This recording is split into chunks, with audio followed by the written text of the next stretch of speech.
It's a god-awful small affair to the girl with the mousy hair, but her mummy is yelling no, and her daddy has told her to go, but her friend is nowhere to be seen.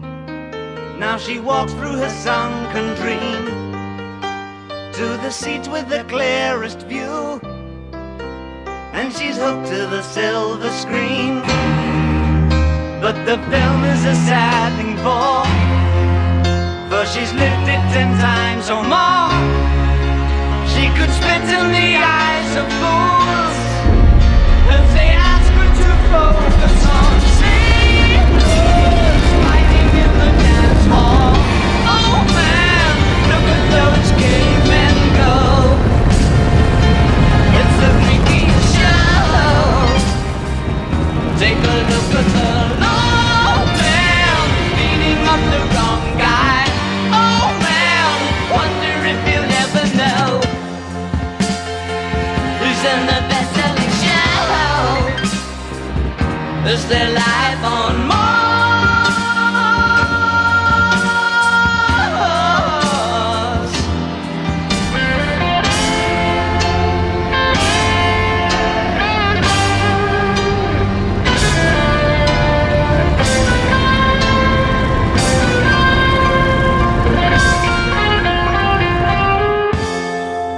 It's on America's tortured brow that Mickey Mouse has grown up a cow. And now the workers have struck for fame, 'cause Lennon's on sale again.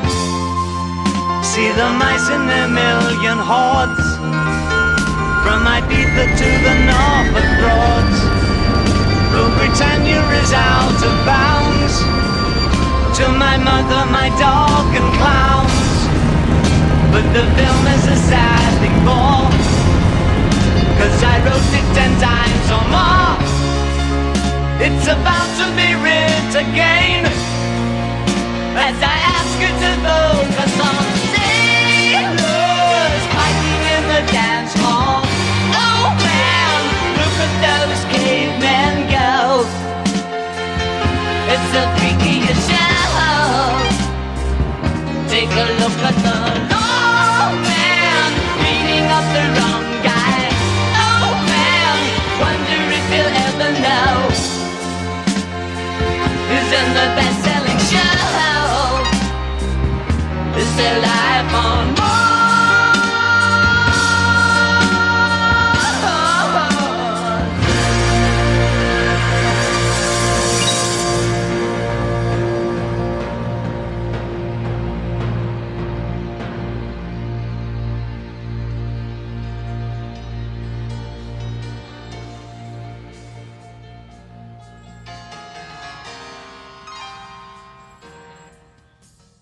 Mesdames et messieurs, bonjour et bienvenue sur Iridium. Comme vous l'avez vu dans la petite vidéo d'annonce, aujourd'hui nous allons parler de la Falcon Heavy. Si je trouve également des vraies images, je vous les mettrai en fin de vidéo, c'est pour ça, restez jusqu'à la fin. C'est parti. Falcon Heavy est un lanceur lourd développé par la société SpaceX, fondé par l'entrepreneur milliardaire Elon Musk. Il a la capacité de placer une charge utile de 63,8 tonnes en orbite basse ou de 26,7 tonnes en orbite de transfert géostationnaire et réutilise les deux étages de la fusée Falcon 9 V1.1, auxquels sont accolés deux propulseurs d'appoint constitués par les premiers étages de cette même fusée. Le lanceur est conçu de manière à permettre la récupération du premier étage et des deux propulseurs d'appoint, toutefois au prix d'une forte réduction de la charge utile. Le développement de la Falcon Heavy a été annoncé en 2011, avec une date du premier vol en 2013. Celle-ci a été par la suite régulièrement repoussée, du fait principalement d'une mise au point plus longue que prévu d'une Falcon 9 suffisamment puissante et récupérable. Après un test d'allumage statique réalisé le 24 janvier 2018, le vol inaugural a eu lieu le 6 février 2018 depuis le pas de tir 39A du Centre Spatial Kennedy.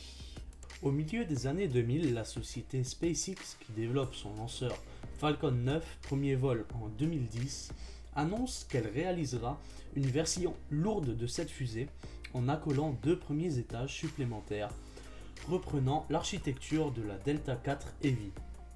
Cette version a pour vocation de venir concurrencer les lanceurs lourds de l'époque sur le marché des satellites de télécommunications à placer en orbite géostationnaire. La Falcon Heavy doit être opérationnelle 2 ans après le premier vol de la Falcon 9. En 2006, SpaceX annonce que le lanceur pourra placer 24,71 tonnes en orbite basse pour un coût de 78 millions de dollars. La charge utile est réévaluée en 2007, 28 tonnes, et 2010, où elle atteint 32 tonnes pour un coût de 95 millions de dollars. La date du premier vol est conditionnée par la fin des travaux de remise en état du pas de tir SLC-40 utilisé par SpaceX, sur la base de lancement de Cap Canaveral, rasée lors de l'explosion d'une Falcon 9 le 1er septembre 2016. Ces travaux, qui devraient s'achever fin août 2017, doivent permettre de redémarrer les lancements depuis ce pas de tir et de libérer l'ensemble de lancements LSLC-39A pour la première campagne de tir de la Falcon Heavy. Après avoir été reporté plusieurs fois, le premier essai de mise à feu statique est planifié en janvier 2018, ce qui entraîne le report du vol inaugural. La mise à feu statique consiste à allumer tous les moteurs pendant plusieurs secondes en retenant le lanceur au sol, afin de vérifier que ce dernier se comporte de manière normale. Le 24 janvier 2018, la mise à feu statique a lieu avec succès. Pour ce vol inaugural, les 2 propulseurs d'appoint utilisés sont 2 anciens premiers étages de la fusée Falcon 9, ayant chacun été utilisés et récupérés une fois. Le décollage a lieu le 6 février 2018 à 15h46, heure locale, 20h46 UTC. Les 27 moteurs fusée Merlin sont mis à feu et exercent une poussée de 22 800 kN, 2326 tonnes, qui accélère progressivement. La fusée de 1420 tonnes. Comme prévu, les 2 propulseurs d'appoint, après séparation du reste de la fusée, à une altitude de 60 km et alors que la vitesse a atteint 6900 km/h, effectuent des manœuvres de freinage puis de réorientation pour revenir se poser sur la plateforme respective à Cap Canaveral 8 minutes et 20 secondes après leur décollage. Le premier étage central doit effectuer la même manœuvre, mais celle-ci entamée à une altitude de 90 km et à une vitesse de 9500 km/h, ce qui la rend nettement plus difficile. Sa récupération doit se faire sur une barge autonome dans l'océan Atlantique à 350 km au large de la Floride. La manœuvre échouée, l'étage sombre dans l'océan Atlantique à une centaine de mètres de la barge, en percutant la surface de l'océan à une vitesse de 480 km/h. 2 des 3 moteurs fusée qui devraient fonctionner brièvement une fois avant l'atterrissage pour annuler la vitesse restante n'ont pu être rallumés, faute de disposer des produits hypergoliques utilisés à cet effet. Ceux-ci étaient complètement consommés au cours des allumages précédents. Le lanceur Falcon Heavy constitue un ensemble haut de 70 mètres, large de 11,6 mètres, avec une masse au lancement de 1421 tonnes. Le lanceur utilise des composants moteurs à étage déjà en production pour la fusée Falcon 9 V1.1 FT, avec quelques modifications. Il comporte un premier étage central encadré par 2 propulseurs d'appoint. Tous 3 constituent par le corps du premier étage d'une Falcon 9 V1.1 FT. Le deuxième étage a des caractéristiques proches de celui de la Falcon 9. Tous les étages utilisent des moteurs fusée Merlin 1D+, brûlant un mélange d'oxygène liquide et de RP-1 puissance 12. Les étages du lanceur, tous issus de la fusée Falcon 9, ont été dimensionnés pour une version de moteur fusée Merlin moins puissante. Les dernières versions du moteur 1D, développées pour accroître la capacité du lanceur, consomment une quantité d'ergols beaucoup plus importante. Pour ne pas avoir à modifier la taille des étages, les ingénieurs de SpaceX ont choisi d'augmenter la densité des ergols sur la version V1.1 FT de la Falcon 9, et ce choix architectural a été reconduit par la Falcon Heavy utilisant les mêmes composants. Des installations permettent d'abaisser la température des ergols sont installées sur tous les sites de lancement de SpaceX. La température de l'oxygène liquide est abaissée à moins 207 degrés Celsius. En traversant un bain d'azote dans lequel un vide partiel a été effectué, ce qui permet d'accroître la densité de 8%. Celle du kérosène est abaissée à seulement moins 7 degrés Celsius pour éviter d'augmenter la viscosité. La densité est ainsi accrue dans une fourchette de 2,5 à 4%. Du fait des gains de densité différés, il a fallu revoir la taille respective des réservoirs d'oxygène et de kérosène dans la version des Falcon 9 utilisant cette technique. La taille du réservoir d'oxygène a été raccourcie tandis que celle du réservoir de kérosène a été allongée. Le deuxième étage a par contre été rallongé pour modifier la taille du réservoir de kérosène sans toucher à celle du réservoir d'oxygène liquide. La coiffe est constituée d'une structure en nid d'abeille d'aluminium avec des panneaux en fibre de carbone. La coiffe est longue de 13,1 m, un diamètre de 5,2 m et une masse à vide de 1750 kg. Elle est constituée de deux demi-coques qui se séparent à l'aide d'un système pneumatique. 3 panneaux permettent l'accès aux charges utiles. Une version de la coiffe de diamètre réduit, 3,6 m, est en cours de développement. La poussée des 27 moteurs est maximale au décollage et utilise la poussée à pleine puissance de l'ensemble des moteurs de l'étage central et des propulseurs d'appoint. Puis progressivement, la poussée des moteurs de l'étage central est réduite pour permettre à celui-ci de fonctionner après le largage des propulseurs d'appoint. Les propulseurs d'appoint sont largués 195 secondes après le décollage. La poussée des moteurs de l'étage central est à nouveau augmentée lorsque les propulseurs d'appoint sont largués. L'extinction de l'étage central a lieu à une altitude et à une vitesse plus élevée que celle des lanceurs Falcon 9, ce qui permet au second étage, aux capacités identiques pour Falcon 9 et la Falcon Heavy, de remplir sa tâche alors que la charge utile est jusqu'à 3 fois plus lourde.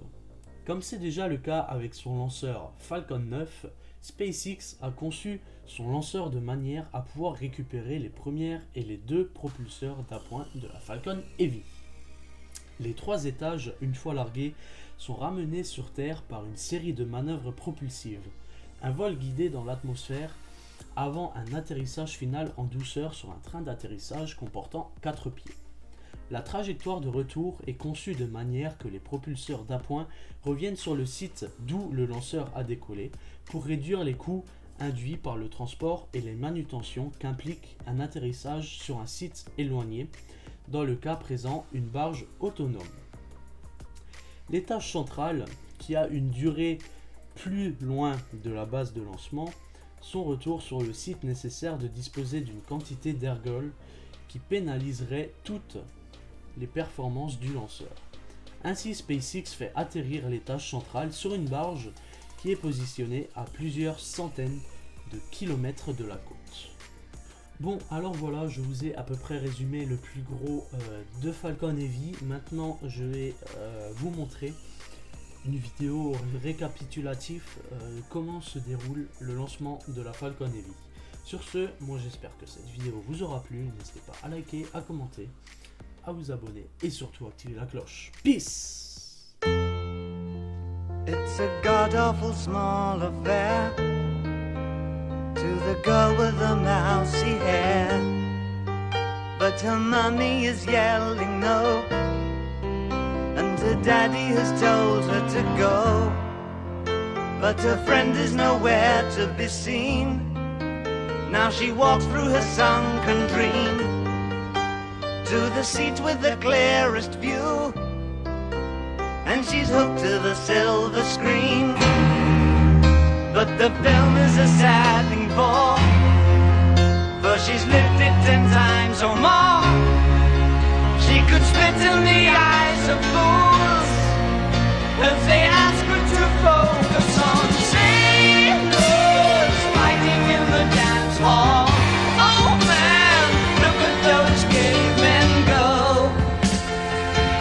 It's the freakiest show. Take a look at the low man beating up the wrong guy. Oh man, wonder if you'll ever know who's in the best-selling show. Is there life?